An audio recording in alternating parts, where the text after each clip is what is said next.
day off natin ngayon. Pupunta tayo dun sa Bulacan. Kukuha tayo ng harvest tayo ng talbos ng kamote tsaka gabi, panggata. Tsaka yung pundol dun, baka may bunga. Mag-harvest tayo. Let's go.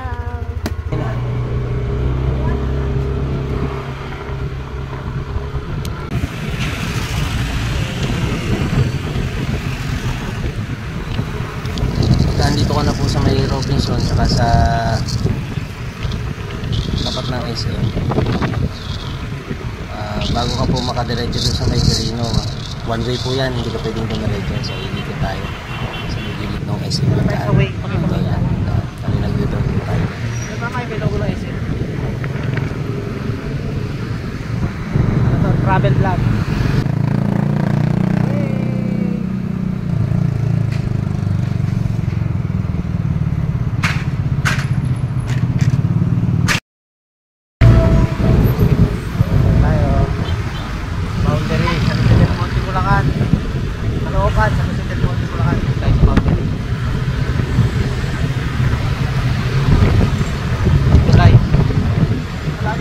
Checkpoint pagkagabi.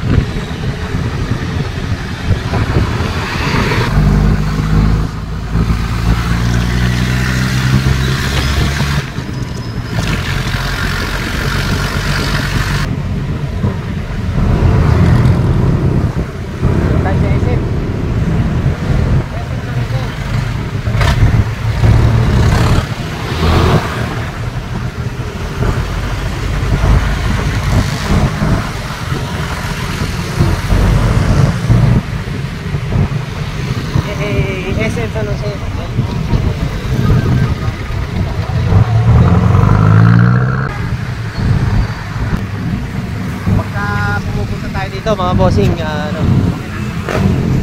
tayo bumibili ng isda. Ano yung view?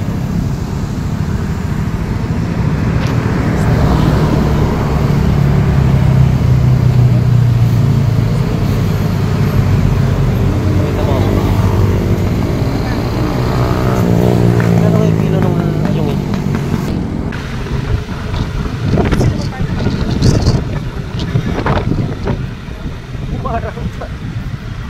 Start muna tayo mga idol, mga bossing. Yes. Lalo na nito, talay na tayo.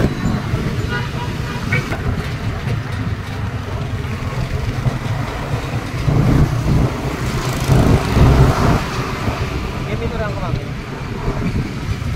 Ito na.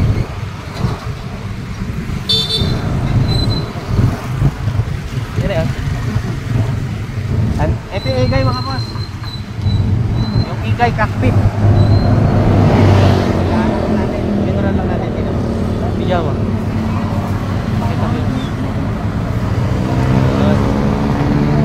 Pakita mo yun.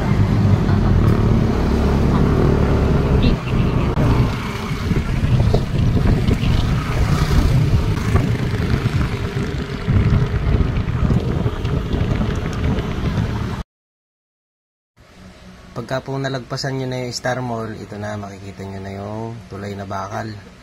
Ibig sabihin, dito na po kayo sa Minuyan proper. Ito na yun.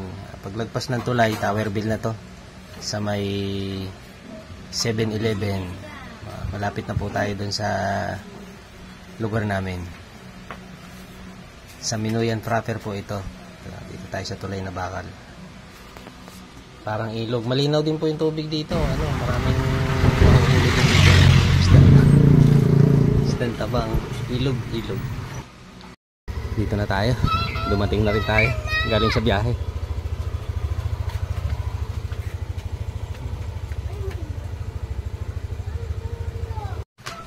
Okay, dito na po tayo sa aming talbusan. Mananalbos po muna tayo, tapos mamaya na kukuha ng ibang gulay.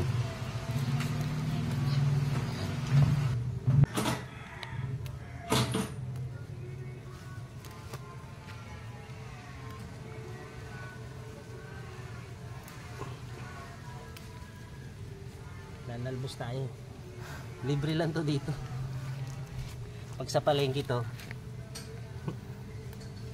ganito kadami sa palengke, 10 piso na. Kaya dapat sipag-sipag lang magtanim. Healthy to, healthy. Ito po yung ano, pasukan to nung sasakyan eh. Nung nakaraan, tinanggal ko na to eh. Yung mga naiwan na lang to na ano, tawag nito. Yung mga naiwan na puno. Ito yung mga pinagputulan ng puno. Pero nung umulan, tapos yung ano, lagi po kasing basa yung lupa.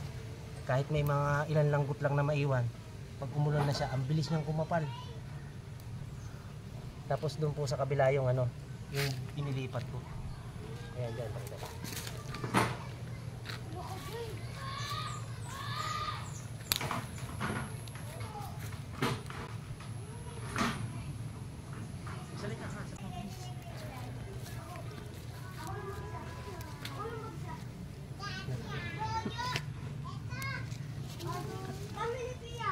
Dahan po nito green siya. Purple pala siya, purple. Tapos ito, may malunggay na tayo. Ito malunggay, ililipat natin. Kulang ang pantusok para hindi madapurak ng mga bata. Lagyan natin ng tusok. Galing siya sa buto, hindi siya yung sanga. Lalagay ito sa gilid. Malunggay. Okay na. Parehin natin. Tutusukan natin ngayon siya na kahoy para hindi matapakan ng mga dumadaan.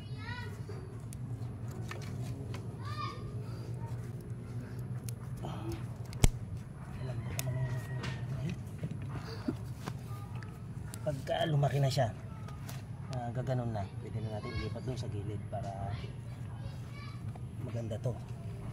Pag magtitinola ka ng manok, tapos yung may mga malunggay na gulay, ayan, meron tayong harbisan. Kailangan yung kamuti natin doon.